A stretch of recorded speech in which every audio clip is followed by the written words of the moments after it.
Muy buenas noches, Javerim y Javerot. Bienvenidos a nuestro estudio del mes de Lul del año 5784, nuestra primera sesión, una introducción al autor y al libro que vamos a estudiar.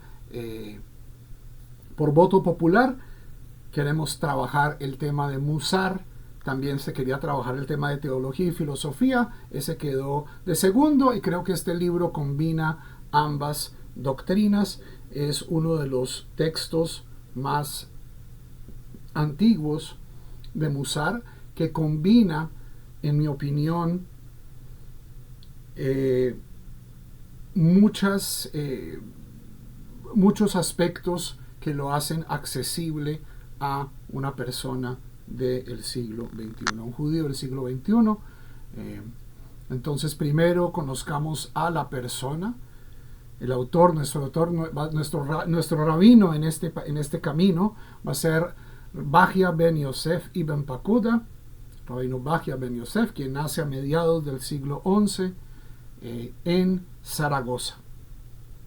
Y Zaragoza en ese momento pertenece a la taifa de Zaragoza. Hace 200 años la mayor parte de España había estado unida en el califato de Córdoba, pero una vez en el año 1030, cuando muere el último de los sultanes descendientes de que pudieron generar ese siglo de oro, verdaderamente fue un siglo de unidad, un siglo magnífico para la comunidad judía, donde se trajeron los manuscritos del Talmud a España y se sembró la semilla que nos va a dar la Torá del Rambam, que nos va a dar también la Torá de Rabbeinu Bajia ibn Pakuda. Fue un momento de gran apogeo, pero ya el siglo XI es un siglo de crisis, tal vez como el nuestro. Y los pueblos musulmanes, los reinos musulmanes se habían dividido en pequeños reinecitos. Uno de los más poderosos era Zaragoza. Zaragoza le rendía parias al rey de León, que en este momento cada vez los cristianos estaban conquistando más y más terreno desde el norte. Y esta es la época del Cid campeador. Aquellos que les tocó leer el mío Cid en el colegio, ese es exactamente, y Zaragoza ocupa un lugar clave en la historia del Cid. Es probable que no sé qué tanto un rabino tenga la oportunidad de conocer a un líder militar extranjero, pero el Cid estuvo en Zaragoza. Este es el telón en el que aparece Rabbeinu Bajia. No sabemos mucho de él. Su libro es prácticamente lo único que conocemos. Sabemos que fue Dayan, es decir, era uno de los jueces comunitarios de la comunidad judía de Zaragoza. Un poeta. Vamos también en este espacio, vamos en algunas ocasiones a centrarnos en el poema que él escribió para Yom Kippur. Vamos a ver si lo podemos terminar. Una persona con conocimiento científico, alguien que estaba en términos académicos con una educación excelente, pero también una persona muy influenciada por el movimiento sufí, que en ese momento en Al-Ándalus, en la España musulmana, era muy fecundo. Los sufís son una secta dentro del Islam de pietistas que buscan la iluminación a través de meditación y a través del éxtasis, los derviches, las danzas sufís, y hay varias instancias en que en este libro que vamos a estudiar, Rabbeinu Bajia trae ideas sufís y las enmarca en un contexto judío. Hay un judeosufismo que decía que la mayor devoción que uno puede tener es una devoción meditativa de Dios. O sea, más allá de las oraciones, más allá es llegar a una meditación sobre la unidad de Dios. Este era ciertamente lo que Rabbeinu Bajia nos va a proponer, lo que va a proponer de un modo muy abierto el Rambam en su Guía de los Perplejos. El hijo del Rambam, Abraham ben Rambam, como líder de la comunidad judía en Egipto, introduce muchos aspectos de teología y de práctica sufí y acaba generando una dinastía de pensamiento sufí. Y lo interesante de esa mezcla de Rabbeinu Bajia y de Rabbeinu Ibn Pakuda, y una de las razones por las que les quiero enseñar este texto precisamente en estos momentos oscuros, es que igual que en nuestros tiempos, en los tiempos de Ibn Pakuda había una división en el pueblo de Israel. Y en todos los pueblos, o sea, los sabios musulmanes, los sabios cristianos, las personas que estaban tratando de reformar, de tratar de entender cómo funcionaba, estaba llegando la ciencia, a través de la conquista árabe llega toda la matemática, la ciencia griega, esta manera de mirar el mundo desde la razón, que es una manera muy fecunda. Vivimos en una era completamente dominada por este espíritu, pero que a la vez decía que justamente entendiendo y participando de una meditación racional, aunque yo creo que también es más racional, yo creo que también hay elementos de respiración, de cuerpo, cosas que por lo general se olvidan, pero creo que podemos complementar.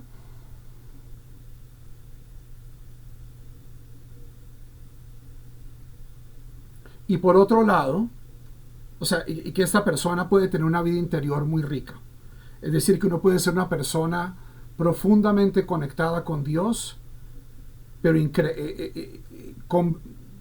de acuerdo, viviendo, entendiendo al mundo como una persona moderna, viendo el mundo de una manera científica.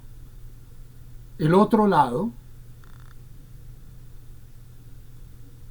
de todas las religiones, no solo del judaísmo, identifica todo en cuestiones sobrenaturales y pone todo lejos del alcance de la persona. Y se habla del mundo interior, pero por lo general lo que se está hablando es de mundos superiores inalcanzables. Esa desafortunadamente es la interioridad que se enseña en las redes en español, desafortunadamente. Entonces aquí tenemos una opción diferente de Rabbeinu Bajia y Ben Pakuda. Y el libro, por supuesto, es Kitab al-Hidayat ila Fara'id al-Qulub, escrito en árabe, y nosotros llamamos el libro de los deberes del corazón, Fara'id al-Qulub, compuesto en el año 1080 más o menos, escrito en judeo árabe, es decir, árabe pero escrito en caracteres hebreos, y ya para el siguiente siglo había sido traducido en el sur de Francia por Yehuda ben Shaul ibn Tibón, y aquí me falta poner, traducido a qué, al hebreo. Eso muestra la división que había entre el mundo sefaradí y el mundo ashkenazí. El mundo sefaradí, norafricano, en Eretz Israel, en Egipto, todos los judíos que vivían en el mundo árabe tenían acceso a la lengua árabe, que los unificaba, podían conversar con gente desde España hasta India, una lengua internacional, y era la lengua en ese momento en el que se estaba desarrollando la ciencia. Muchos de nuestros términos científicos, algoritmo, álgebra, todas esas cosas que empiezan con A, particularmente matemáticas, astronomía, el 70% de las estrellas, más creo, tienen nombres árabes. El árabe era la lengua de la ciencia. Y en Europa, en Francia, en Alemania, donde vivían otros judíos bajo el yugo del cristianismo, no bajo el yugo del islam, estos judíos no entendían árabe. Y la familia Ibn Tibón es un eslabón central, es una familia que huye de España y se asienta en el sur de Francia, y ahí traduce todo el corpus filosófico. Shaul, Yehuda ben Shaul y su hijo Shmuel, y el hijo Meir de Shmuel, son filósofos, son traductores, y ellos son los que traducen el Rambam, por ejemplo, el Moreh Nevuchim al hebreo. Traducen a Saadia Gaon al hebreo. Traducen todo el corpus sefaradí en términos de filosofía, de pensamiento. Lo pasan del judeo árabe, en el que fue escrito todo.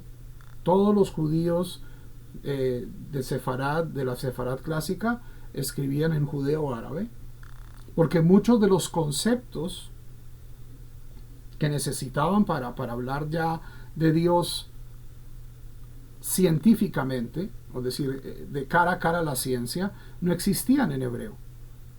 El hebreo había dejado de crecer en la Mishnah. El hebreo el hebreo era técnicamente una lengua muerta, vivía en el estudio, había mucha gente que podía leer y entender hebreo, pero el hebreo no se hablaba, y eso genera que no se genere nuevas palabras. Entonces, por ejemplo, el hebreo carecía de una palabra para el concepto de naturaleza o el concepto de causa.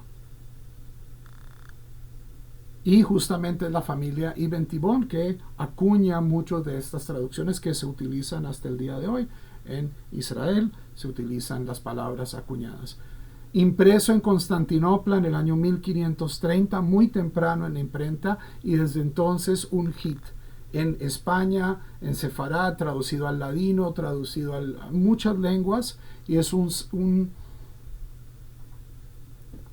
una pieza clave de la literatura del Musar. Es uno de los primeros textos centrales de la ética judía, del perfeccionamiento. Y ya casi vamos a terminar, pero entonces comencemos. Démosle la voz al autor. Esta traducción es una traducción que estamos trabajando despacio. Vamos a tener aquí, tenemos al lado la traducción de Ibn Tibón. Esta es la traducción al hebreo de Yehuda Ibn Tibón, que sigue siendo, es una traducción muy poética, muy sucinta, muy bonita. Y si nos perdemos, tengo aquí la traducción de el rabino Yosef Kafach, el gran rabino de origen yemení, que es la versión con el judeo árabe y el hebreo uno al lado del otro. Y si esto no nos saca de aprietos, nada nos va a sacar de aprietos. Pero creo la traducción aguanta, y vamos a estar más que todo trabajando en español porque es un texto largo, pero vamos a detenernos para analizar, y creo que esto va a satisfacer el apetito que hay de aprender Musar, pero también vamos a hablar de filosofía, de teología, yo creo de una manera muy saludable, que es el camino de Jovot Halevavot, los deberes del corazón, de Rabbeinu Bachya Ibn Pakuda, que comienza su libro con una bendición. Bendito sea el Señor, Dios de Israel, a quien se le puede atribuir la verdadera unidad, cuya existencia es eterna, cuya beneficencia es incesante, que creó todo lo que se encuentra como un signo de su unidad, que formó seres para que sirvieran como testigos de su poder, y trajo nuevas cosas a la existencia para dar testimonio de su sabiduría y gran benevolencia. Esta es la declaración de el Rabbeinu Bachya. Así comienza con esta bendición, y vamos aquí a enmarcar ciertos términos que van a ser centrales. Como buen sufí, Rabbeinu Bachya está obsesionado con el tema de la unidad. Dios es uno. Shema Israel, Adonai Eloheinu, Adonai Echad. La unidad de Dios es posiblemente su cualidad más incomprensible, porque es una unidad que no tiene medida, es una unidad muy diferente a la que nosotros conocemos como unidad. Y para Bachya no solamente es una de las fuentes, o sea, una de las características de Dios, y uno de los objetos de meditación. ¿Cuál es la devoción más grande? Uno de los deberes del corazón es siéntese y trate de experimentar, trate de buscar, trate de entender qué es la unidad de Dios. Va a fallar, pero trate de deleitarse, trate de tocar esa unidad. Una existencia de Dios que es eterna, cuya beneficencia es incesante, porque aquí bondad y unidad van de la mano. Este es un tema que es común en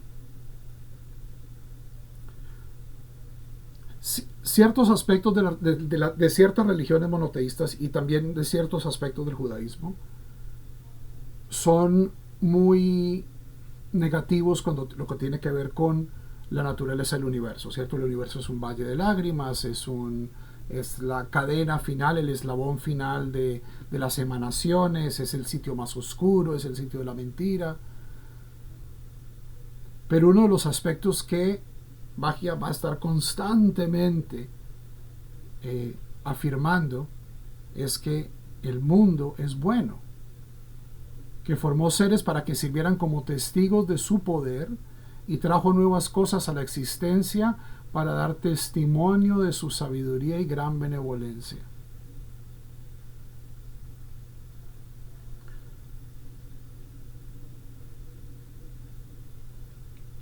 Esta imagen uno podría decir, no, Dios es Narciso, Dios necesita un Hasbe Shalom, necesita una audiencia y por eso es que existimos.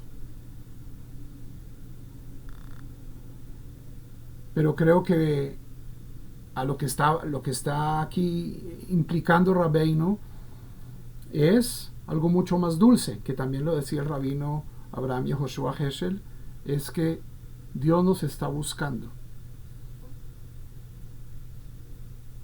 Nosotros buscamos a Dios y Dios nos está buscando. Hay una relación de